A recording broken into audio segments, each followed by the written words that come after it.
সাতক্ষীরায় মাদ্রাসা শিক্ষককে কুপিয়ে হত্যার পর গণপিটুনিতে হামলাকারী নিহত। সাতক্ষীরার তালা উপজেলায় গাজী শরীফুল ইসলাম বয়স ৩৮ নামের এক মাদ্রাসা শিক্ষককে কুপিয়ে হত্যা করা হয়েছে। গতকাল রোববার বিকেল 4:30টার দিকে উপজেলার কেশরা ইউনিয়নের শাহাপুর গ্রামে ঘটনাটি ঘটে। হত্যার সময় উপস্থিত জনতা উত্তেজিত হয়ে হামলাকারী রাজু গাজী বয়স ৩৬কে তাৎক্ষণিকভাবে পিটিয়ে হত্যা করে। খবর পেয়ে পুলিশ ঘটনাস্থল থেকে দুজনের মৃতদেহ উদ্ধার করে। শরীফুল ইসলাম তালা উপজেলার শাহপুর মাদ্রাসার শিক্ষক ছিলেন। তিনি উপজেলার হরিহর গ্রামের প্রয়াত মাওলানা আলিমুদ্দিন গাজীর ছেলে। হামলাকারী রাজু গাজী একই গ্রামে গোলাম মোস্তফা ওরফে খোকন গাজীর ছেলে। প্রত্যক্ষদর্শীরা জানান, শাহপুর হাফিজিয়া মাদ্রাসার প্রধান শিক্ষক হাফিজ মোহাম্মদ শরীফুল ইসলাম গাজী নিয়মিত মাদ্রাসার শৃঙ্খলা রক্ষা করতেন এবং ছাত্রদের পাশাপাশি এলাকার বখাটে ও অসামাজিক কর্মকাণ্ডে জড়িতদেরও সাবধান করতেন। ঘটনার দিন গতকাল রোববার বিকেলের দিকে হত্যাকারী রাজু মাদ্রাসা এলাকায় এসে মাদ্রাসার ছাত্রদের উত্ত্যক্ত করছিল।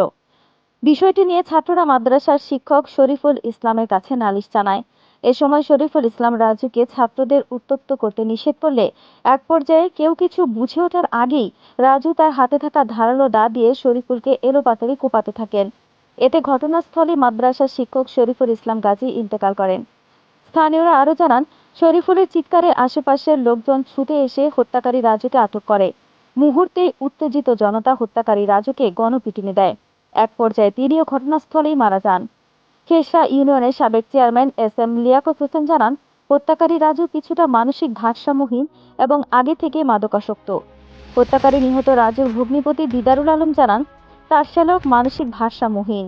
সে একজনকে হত্যার পর নিজেও হত্যাকাণ্ডের শিকার হয়েছে। এ বিষয়ে তারা মামলা করবে না।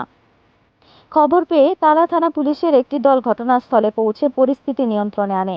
থানার ভারপ্রাপ্ত কর্মকর্তা ওসি মোহাম্মদ মাইনুদ্দিন জানান, দুজনের মরদেহ উদ্ধার করে ময়না তদন্তের জন্য সাতক্ষীরা সদর হাসপাতালের মর্গে পাঠানো হয়েছে। ঘটনার পেছনের কারণ ও বিস্তারিত তদন্ত চলছে। দুটি হত্যাকাণ্ডের ঘটনায় এখনো পর্যন্ত থানায় কেউ লিখিত অভিযোগ করেনি।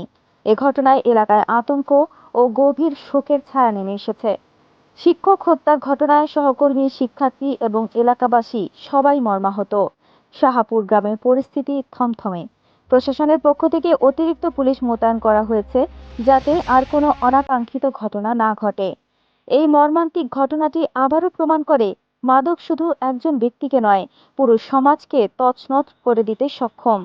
একজন মাদকাসক্তের উন্মাদ আক্রমণে প্রাণ হারালেন একজন নিরীহ মাদ্রাসা শিক্ষক, যিনি ভবিষ্যৎ প্রজন্ম গড়ার কাজে নিবেদিত ছিলেন।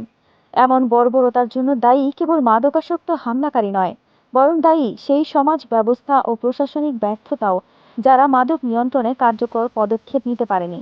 এখনই সময় মাদকাসক্তি নির্মূলে রাষ্ট্র, পরিবার ও সমাজকে একযোগে কাজ করার। মাদকের শিকড় উপড়ে ফেলতে না পারলে এমন হৃদয় বিদারক ঘটনা আরও ঘটবে, আর আমরা হারাবো আরও অসংখ্য নিরপরাধ মানুষ। মাদক মুক্ত সমাজ হোক আমাদের আগামী দিনের অঙ্গীকার।